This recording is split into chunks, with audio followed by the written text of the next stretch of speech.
Good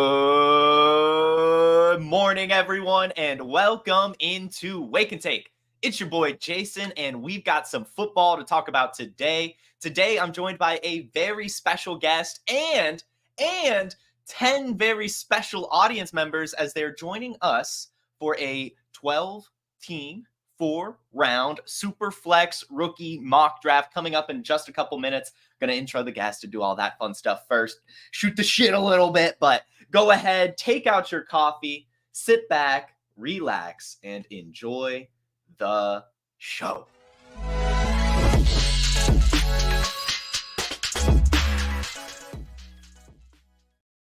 And it's Matty Kiwoom! How's it going, man? Good. Special occasion got me a little donkey. You know, I'm just spitballing here, but Dunkin' Donuts, I don't think there's a better show for you to sponsor than Wake and Take. I mean, my guy's always drinking coffee. There are some donkeys down in Atlanta. We can get you hooked up with some Dunkin' Donuts, but had to have my donkey for the special occasion. I gotta say, hot take here, I like Dunkin' Donuts more than Krispy Kreme's donuts. Listen, I'm up here in Boston. You ain't gonna get me to say one bad thing about donkeys. I like donkeys, man. I love Dunkin' Donuts. So you're a black iced coffee guy. You've got to have the jitters right now. Oh, well, you know, I always want to get myself up and then let myself kind of just get all the work done throughout the day and kind of trickle into myself, relax a little bit, you know. But yeah, special occasions, you know, got a lot of stuff going on. Draft just happened. Got to stay on my toes, Jay. Yeah, dude. I mean, everyone, we know it. We're getting back from the draft house. Had a wonderful week getting to see you again, Matty. Glad you're home. I know you had a rough Monday kind of getting back into swing of things. Stayed up a little bit too late, too many days in a row for an old man. And then, you know, it takes some time to catch up, but I'm back. Hell yeah. So before we get into this rookie mock, Matty, you just went through your player draft grades or your team draft grades. So if you could just tell the audience maybe your worst team and your best draft before we get into this mock. My best team graded was the Pittsburgh Steelers. It's a bit circumstantial. I graded every single pick, kind of came up with a little bit of an algorithm to kind of help me sort them, and then I just put my last opinions on it. But they needed line, and this was a very line-heavy draft, and they went ahead and attacked it not once, not twice, but 3 times with three really good players. So I really, really love that draft. Roman Wilson now, in my opinion, is a top 8 wide receiver in the class. I think he comes into a fantastic role. Could be someone that could be a difference maker. I'm just going to say it, a difference maker. My worst graded draft was the Jacksonville Jaguars. You know, they started with Brian Thomas, which the player's fine, like the player, was worthy of the first-round selection, but it's just a little bit of what we talked about with the Michael Penix, Kirk Cousins thing. It's not a bad player to select. It's bad team building. It's bad process. Why spend $33 million on Gabe Davis just to take a better version of Gabe Davis? And I know some people think that Gabe Davis can play in the Calvin Ridley role. I don't see that. I never have seen that in Buffalo. If he could do that, I don't think Buffalo would have let them go. That's the exact type of receiver Buffalo has needed. And I think that's something Keon Coleman is uniquely suited to do. But had they had just gone cornerback or interior lineman with their follow-up picks, you know, the Brian Thomas pick wouldn't be bad. The kid's a good player. He's going to set to probably be their most effective pass catcher on a downfield premises. But, man, in the second round, they go interior defense when they just spent a ton of money on Eric Armstead. Guys like Enos Rakestraw, Mike Sanders still on the board. It just felt to me like they just did not come through in the most important, and probably the most important draft of the Trevor Lawrence era. They're running out of time. They're running out of time, and Trent Baalke dropped back. My only F of the entire class. There were some D's, another smattering of D's, some C minuses, but I thought overall the teams really did a pretty good job in terms of value and getting players of need. I think you muted my friend. Sorry, Pip was sabotaging. He started screaming like crazy. I was like, I got to get him out of here. But genuinely a very fun draft this year on both sides of the ball, but especially for fantasy football. I feel like we got some incredible landing spots, and we're about to talk about them as we get into our mock draft. As I pull this up, guys, make sure you go to playerprofiler.com, go to the articles section, and check out Matty Kiwoom's NFL team draft grades. It's a really great article. And of course, we're all looking at that content right now. I mean, come on, it's rookie draft season. It's draft season. It's awesome. So here's the mock, guys. Again, we're doing 4 rounds with 12 teams, Superflex, non-tight end premium. I guess we're going with like the start 10, pretty standard stuff. And we've already got it filled up. So I'm just going to press the start button and you get to take us away, man. You are the 101 in this mock. So you get to pick your spots. I picked the 101. For one, I just wanted some Caleb Williams shares. It looks like I am going to strike out for Caleb Williams all throughout my leagues. I've been trying frantically to move up to the 101. It has been an impossible task. Man, it's just been an impossible task for the entire duration of the draft process. But Caleb Williams goes into a great situation. They got him yet another weapon at the 109 with Roma Dunze. So I just made it easy on myself. Went Caleb. I like it. And we actually see Jaden Daniels right after that. I know obviously you picked the 101, but we're starting to hear some rumblings of people taking Daniels over Williams. What do you think about that? It's the rushing. It's fantasy. People are going to be tantalized with the rushing ability. I like Daniels. I'm just going to bet on talent. It's just the same reason why you didn't go, RG3 over Andrew Luck all those years ago. Yeah, I mean, and then the Bears just surround Caleb Williams with everything you could want ever. Yeah. So it's just, I've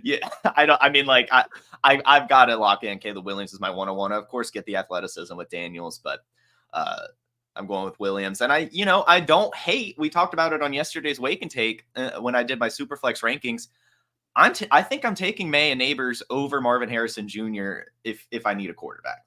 I'm just doing it. I'm taking the swing for the quarterback in my Superflex leagues. Now, of course, if you have it figured out, you can go Marvin Harrison Jr.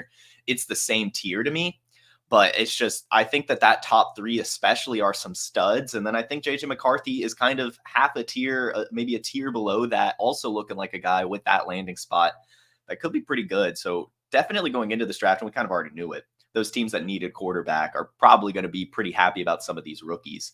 Are you kind of seeing the same thing when you're doing in your draft so far?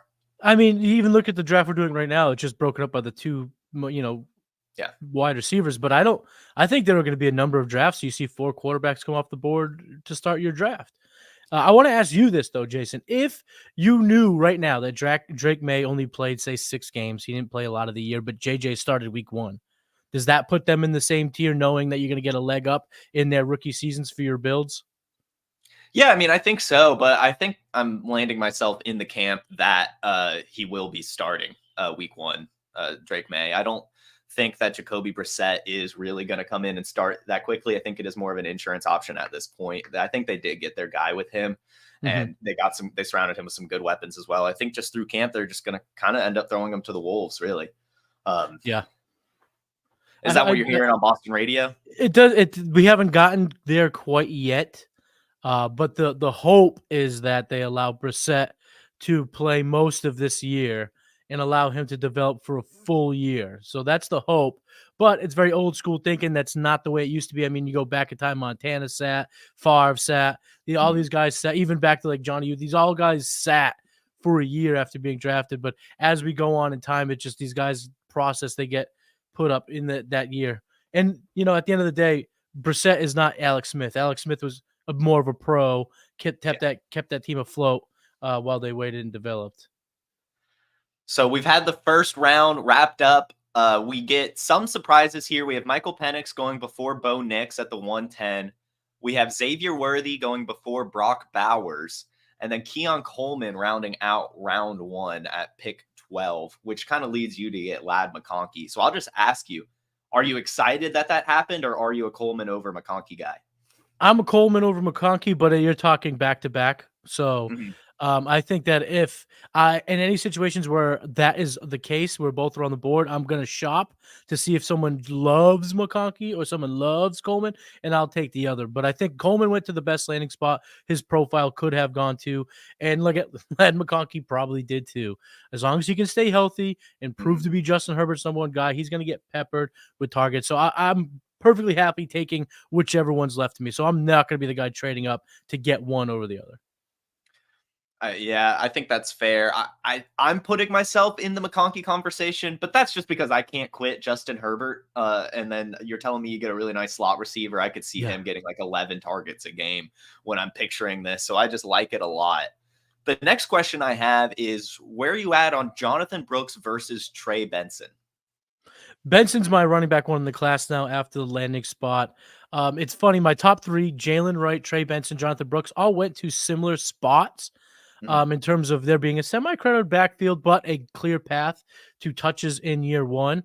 But right now, Trey Benson being the bell cow, the what do you call it? The heir apparent bell cow.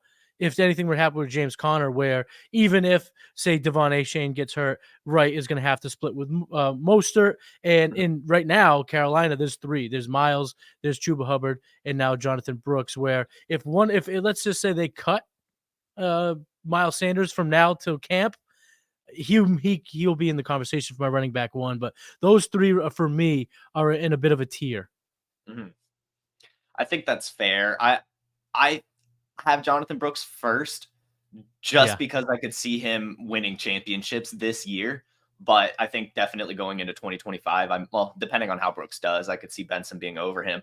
I don't want anyone in this audience to make any mistakes about it. I don't think getting Trey Benson is a bad pick at all. I think he's going to be a Yeah. stud. And I mean, James Conner hasn't stayed healthy for a very long time. So it's okay to go Benson for sure, especially with that size and speed adjusted scores. It's really, really nice. I just think that Jonathan Brooks, especially with Carolina trading up for him, I think that In they the are. second round. That's I Yep. mean, in a draft with no running back confidence, he got some confidence. Yeah, so I think that draft capital and move in particular inspires me.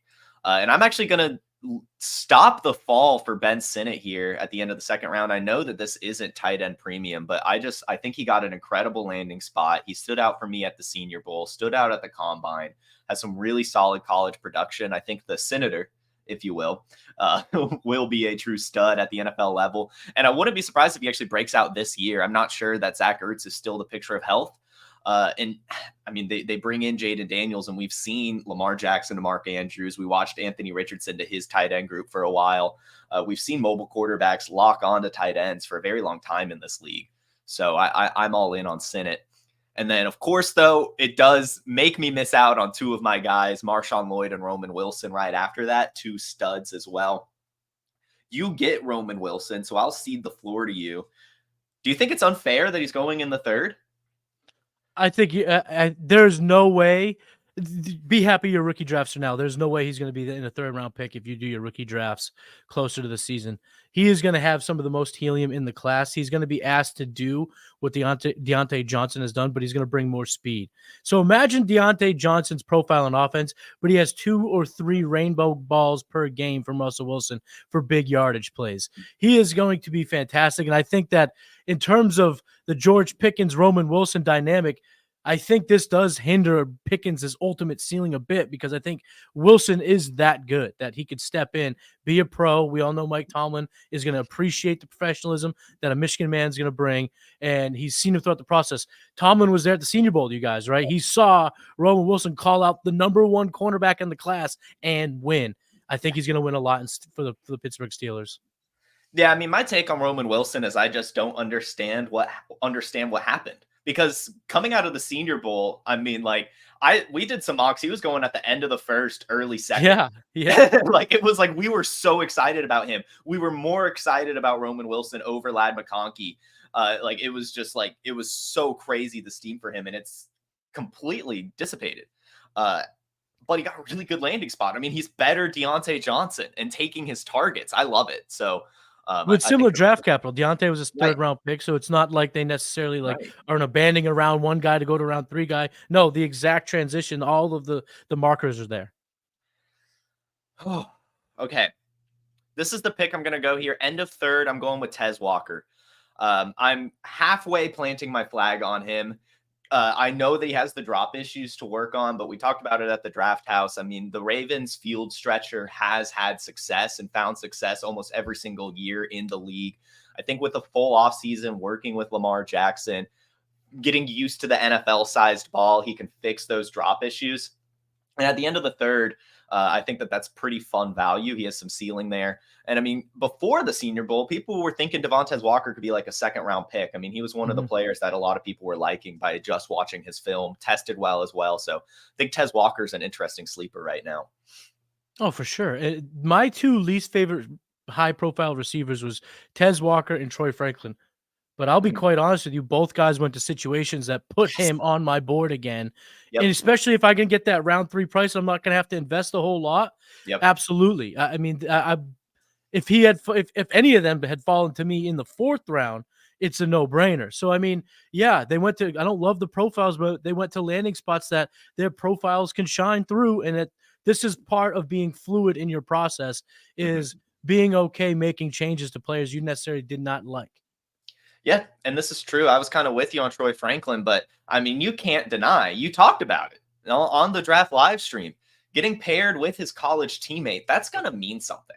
And I'm very excited to see that connection next season. I think that that's going to help Bo Nix feel a lot more comfortable at the NFL level. I think it's going to help Troy Franklin earn some targets. And we actually see, looking back at this 3rd round, this range right here, 3.5, 3.6, 3.7, Javon Baker, Kamani Vidal, Troy Franklin. Those are some really fun picks and makes me want to get some early mid-thirds because I think all 3 of those are in for great rookie seasons. I'm definitely on the Baker over Polk train in New England. And Kamani Vidal, I think he's going to go in 2nd rounds in a lot of rookie drafts. I think some people are not going to want to wait on that Chargers landing spot with that good of a profile. Oh, for sure. Absolutely. And I want to give you this, talking about fluidity and process. Ricky Pearsall went in the 1st round. I still have Troy Franklin over Ricky Pearsall in my rookie ranks right now. Yeah, I have, let's see. Did anyone go over Pearsall? Where did Pearsall go? Let's see, 2.5. I would take Polk over him. I would take Roman Wilson over him. Absolutely. That might be it. Now, if they move Ayuk, I will again reevaluate my ranks. But you're looking at Ricky Pearsall at best being the 5th best option after the running back, the tight end, and 2 receivers. Yeah, exactly. And even like with a trade, he's still gonna be buried. Like if Debo or Brandon Ayuk go, like it's not a great path to success. I know you hate my Jacob Cowing stuff, but I think he'll earn some snaps as well. I think that. No, but you know what I do love of your Jacob Cowing stuff is that you took Flournoy over him and left that bum in the free agent pool. Yeah, dude. Well, Ryan Flournoy's a stud. And we see Brendan Rice go right before him. That's those are my back-to-back in my rookie rankings right now. I've got Ryan Flournoy ahead of Rice. Better draft capital, better landing spot, better profile. And I don't know if you guys saw Ryan Flournoy's tweet. He said, check to college degree, check to Senior Bowl, check to NFL Combine, check to Dallas Cowboys. And then he put the hourglass to amazing rookie season, hourglass to the Super Bowl, and then hourglass to Hall of Fame. Just gotta love it. Gotta love it. Gotta love that. And then the raw athleticism score comes out from MathBomb on Twitter, the 38th most athletic wide receiver going back to 1987. Gets number 19 on the Dallas Cowboys. Your boy, Amari Cooper's old number. Yep. He's going to have a path. He's going to have a clear path. And Brandon Cooks, he's getting older. He gets hurt. Flournoy is going to be right there to be the number 2 target getter as a wide receiver on the Dallas Cowboys because and I know people go, what about Jalen Tolbert? They took him earlier. Jalen Tolbert was a raw piece of clay that needed to be molded. So there's still a question mark whether he's been molded. Ryan Flournoy is a boring type player, and I use boring, but he is solid as they come. He's going to do the small things. He's going to do the right things, and he's become a coach's favorite real quick. And he has a perfect path to getting a lot of targets in the rookie year. And you're getting him here at the end of the 4th. Not bad, my friend. Not bad. I'm just saying, everyone in the Trade Gods League, if you want Ryan Flournoy after our rookie draft ends, you better have some fab. Or you better use a draft. You better waste a pick, not waste a pick, but reach on a pick. Yeah, someone's gonna do that, Jay, just so they can dangle him over your head. I know that's the it might be me. It might be me. The one problem with being a content creator and doing these listener leagues, everyone is in them to stop you. Right? Like we've had trouble in our Trade Gods League making some trades sometimes. I already know in this Wake and Take Invitational League that we've started right now, we're gonna have people drafting the guys I want just because it's me, It's fun. I love it. It's a challenge, but it's definitely a challenge. Oh, it's a challenge. It's fun, but this It is is. also what happens when you're honest about your process on the microphone and Yeah. you're in them streets. You're gonna get opportunities taken away from you, or you're gonna turn on people's light bulbs that you didn't want turned on, and they don't make a trade, they don't make a move, and it is what it is. But there's nothing better than just being a part of the community, getting in the streets, and now being part of a 32 team psycho league, true sicko stuff. And I'm excited. I'm just waiting to pounce at the right quarterback. I thought Caleb was going to be that. Harry Snowman decided to take me above the clouds. I had to let go and deploy my parachute. He ended up going to, I think it was a Han, right? Is that who he went to? I Yep. can't remember Yeah. who he went to, but Got him. over $200 in a very limited draft pool, because we're only doing, the way it's formatted. I decided, you know what? I'm not going to overpay for Caleb. There are still some quarterbacks on the board that I can use my money on. And then you just added Cody Carpentier, so we already know that you're going to get Will Levis at a few picks. That's possible. It's quite possible. I mean, I had to add Cody because we were doing the show last season. I didn't get an invite, and I was like, listen, I got a pathway to you getting in because I'm going to need some help because my brain can't always understand what's going on, especially when we're hitting running. There's all these factors that I need some help in. But here's the thing about me and Cody. There's also a chance that him and I just start sabotaging each other because we just want to talk shit. So anything's possible. I love it. Yeah, I should have invited Cody. I just figured he had enough going on. I didn't want to bother him with my. Well, the truth is, I thought to myself, like, there's a possibility Jay did while we were in Detroit, and you were just like 32 team, no thanks. Like, that's what happened. I laid witness to that multiple times there. You'd be like, hey, I got an open, and they were like, whoa, no. It's like, wuss. So let's unpack this draft a little bit. I do think after I've looked at it that you come away with the crown here. Caleb Williams, Ladd McConkey, Roman Wilson, Audric Estime in the 4th round. I think that those are all really, really great values. And the 101 is going to do that, right? I mean, you get first dibs at whoever falls. And I think you made the right decision every single step of the way. Audric Estime has a clear path to actually getting usage this year, whereas kind of the rest of them need an injury to fall their way. And then, of course, we've already talked about Roman Wilson and Ladd McConkey. Anything you want to add about your draft? Audric Estime right now is maybe the best 4th round pick available. And I don't think he is going to be there in just a couple weeks. Jay, I'm curious, where do you have him in your running back ranks? I should probably pull up you my have rankings, huh? Not too high. I have like a whole tier right now with some of those backup running backs. I swear he was a little bit higher. Yeah, I need to probably bump him up a little bit because I know his pro day testing ended up being better than his combine testing. Let's see, where do I have him? And I need to also do it by position. I just have it in general. Man, I kind of have him buried. Oh, geez, I need to fix that. I have him now at number 42, behind Jermaine Burton, Jalen McMillan, and ahead of Bucky Irving and Theo Johnson.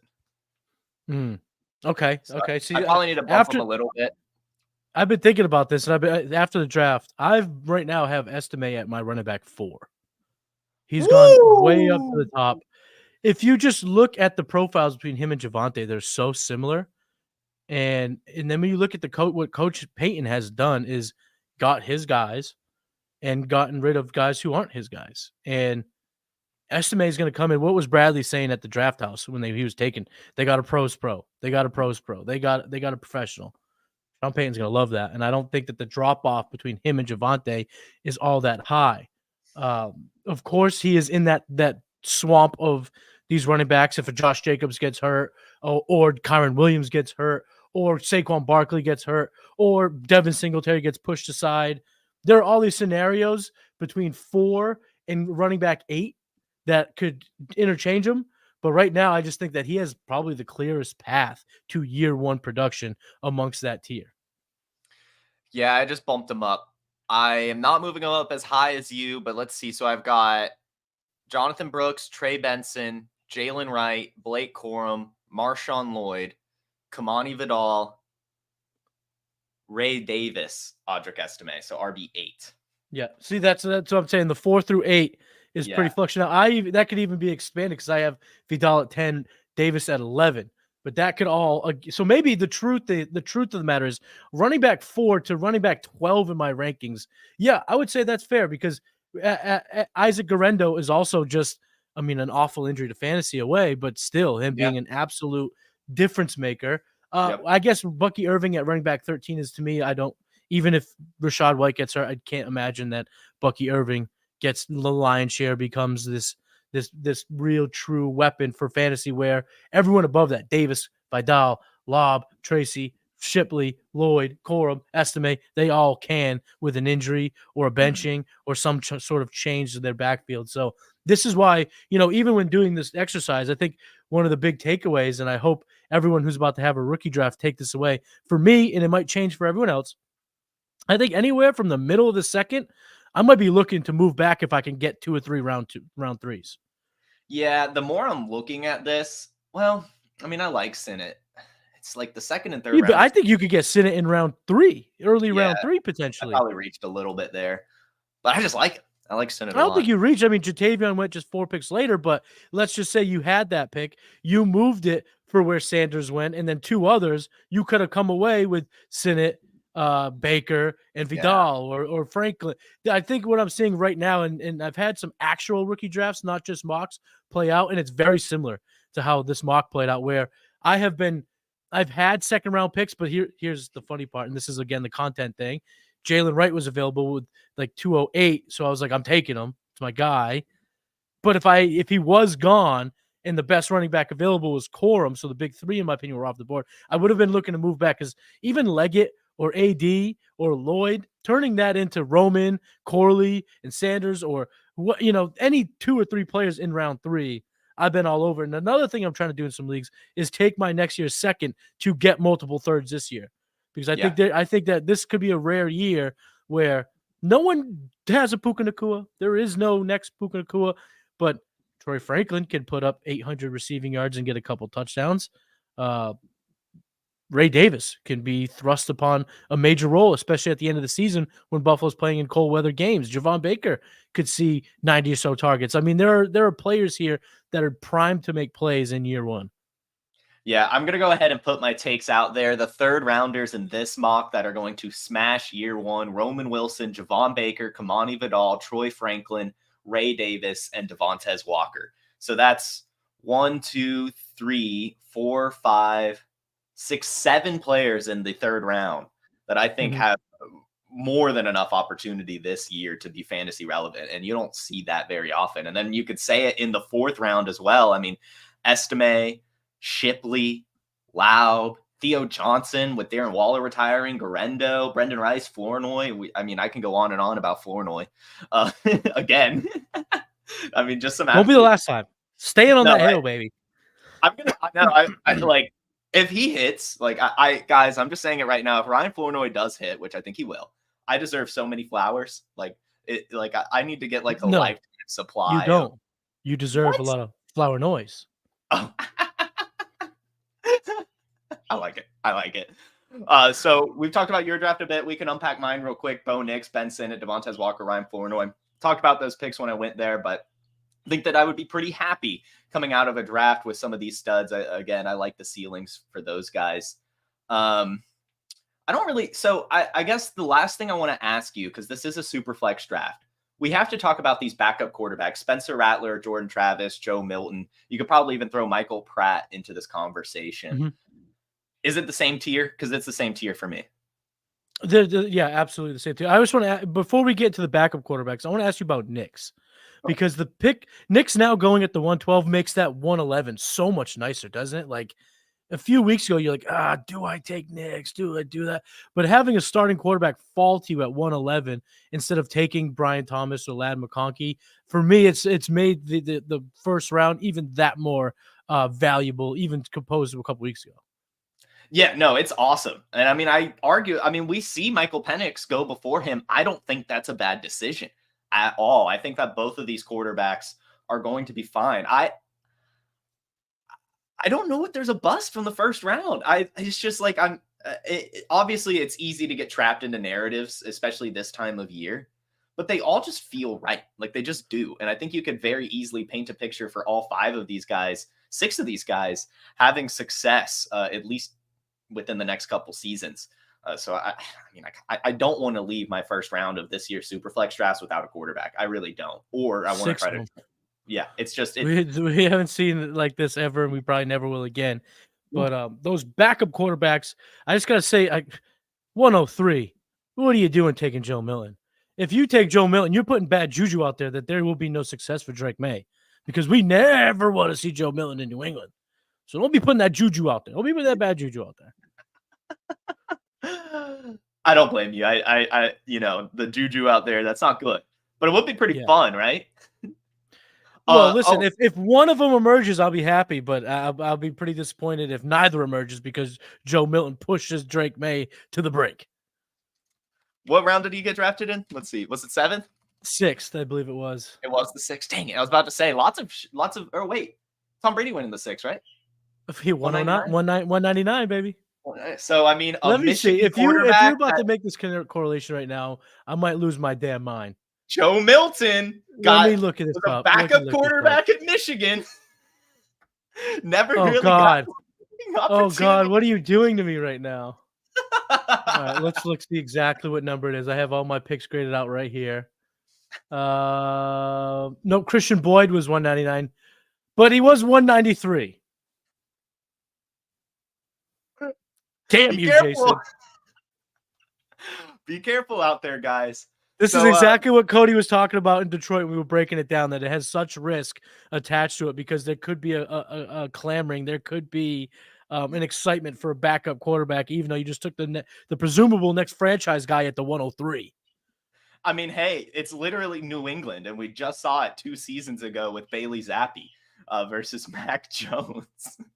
Yeah, they got to stop doing these things, right? They got to stop doing these. We'll always fall for it. Brady has left a lifelong trap that we will always follow.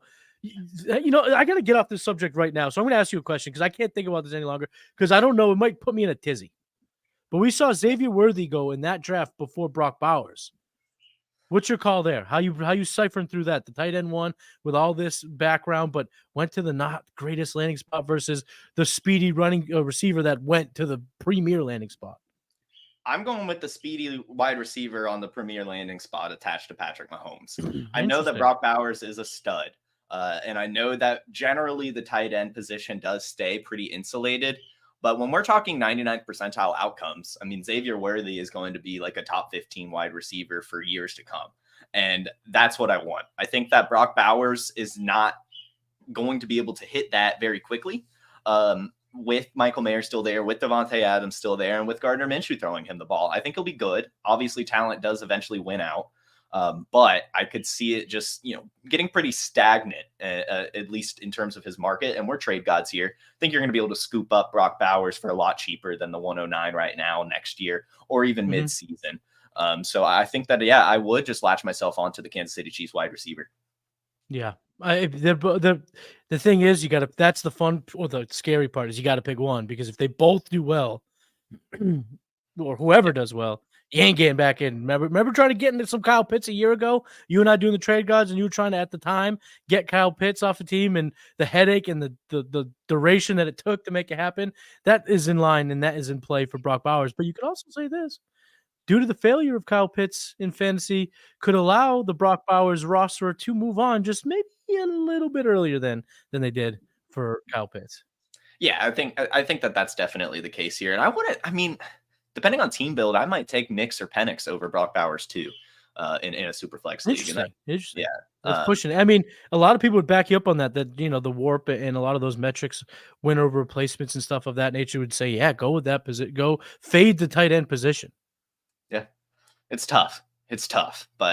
It's tough because sometimes you just got to make the hard decisions, right? That's just what it takes a little bit. So that was our rookie mock. You guys saw it. You saw it for the last 30 minutes. It was a really fun one. Thank you guys for tuning into that and playing along. I think we got some good values, got some good picks, got some good conversation. Matty Kiwoom, before I get you out of here, I've got 2 questions for you. And the first one, of course, you can't hop on Wake and Take without a take. So give me a hot take, man. I think I might have said it early on. I think that Audric Estime is a top 4 running back in this class. I'll give myself a little leeway. okay, it's early in the morning, top 5. But right now I am at running back 4. Okay, I like it. I like it. And then, give us some plugs. But before you give your plugs, why don't you tell the audience a little bit about what's going on with the mullet back there? So the mullets is not, the days are numbered on the mullet. So, the juju was high. Everyone was having a blast in Detroit. Come home and just by circumstance, I'm working, working in the office, and a radio commercial comes on for an organization called One Mission. OneMission.org is an organization that raises money to help kids with cancer, stuff like that. And on Sunday, May 5th at Gillette Stadium, they're hosting what they call the One Mission Buzz Off, which is they just, shave the head and they use it to help kids and to help make wigs and all this other good stuff. And I thought to myself, the mullet was on display 15 plus hours. It's time to sacrifice the mullet. It's time to shave the mullet for a great cause. So I signed up, just thinking it would just be me, my fam going up there. Didn't really know how the process works. Never done anything like it before. But they allow you to set up a page so that people can donate and do, and help you out there. So I did set up a page. So if you would like to donate to the onemission.org buzz off, say goodbye to the mullet. I did make a deal last night that I would grow it back out so I could do it again. So that deal will be made, and I will make that promise to everyone else that the mullet will make an appearance again. But as of this Sunday, it'll be buzzed off. And if you want to donate to onemission.org, feel free to check out the link that I tweeted out yesterday. Reach out to me. I can get you the link. Or if you want to check it out here, I'll put it in the chat. It is mybuzzoff.org/page/Matt DeRosiers, which is my government name. So now you know. Yes, we do. And Matty Kiwoom, I just got to give you a little bit of a clap, a little bit of a round of applause.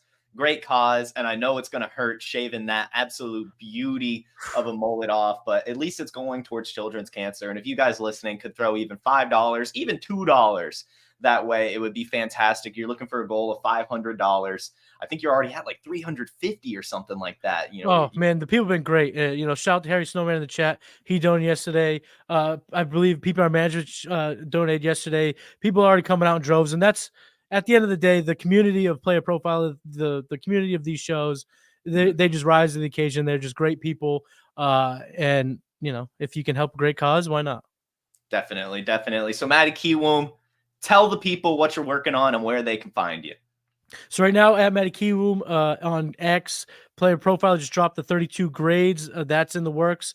But the grind never ends. We are turning the page. The 2025 episode of Blue Chips this week will be kind of a highlighting of the 2024 class. But next week, we're diving right into the 2025 class, working on them Devi rankings, 2025 rankings, rookie rankings. This is the ranking season as we prepare for what will be the busy actual season in 3-4 months. So it's a nice little lull before it picks back up again. But you know how it is, baby. We always grinding. Yeah, always grinding. And of course, guys, Matty Kiwoom's doing some fantastic stuff. So go follow him, all his stuff. Go subscribe to the Patreon. Go find all his shows. And of course, stay ready for some more Trade Gods later tonight. New episode tonight, baby. Woo-hoo! Big one. Rookies, as we continue in our rookie week here at Player Profiler and the rest of the Dynasty space right now. It's a fun time we're in right now. So, guys, thank you as always for tuning in. I hope to see you all tomorrow at 10 a.m. Eastern on the Player Profiler YouTube, Facebook, Instagram, and Twitter. If you missed the show live, you can always check out the Wake and Take podcast. The link to that is in the description. And of course, if you like the video, go ahead and hit the like button, hit the subscribe button to Player Profiler as well, and make sure to hit that bell to get notified when we go live, because there's tons of shows coming out hourly almost here on this channel. You guys have a wonderful Wednesday, a fantastic rest of your week, and good luck in your rookie drafts. Peace. From the Podfather to you, I deeply appreciate you tuning in. And many ask, what can I do? What can I do to help support the hosts, the research they do, the production costs? Go to playerprofiler.com, Dynasty Deluxe, World Famous Draft Kit, Rankings, DFS Dominator, and of course, data analysis. Subscribe to any one of those, and you support all of us and take Player Profiler to the moon.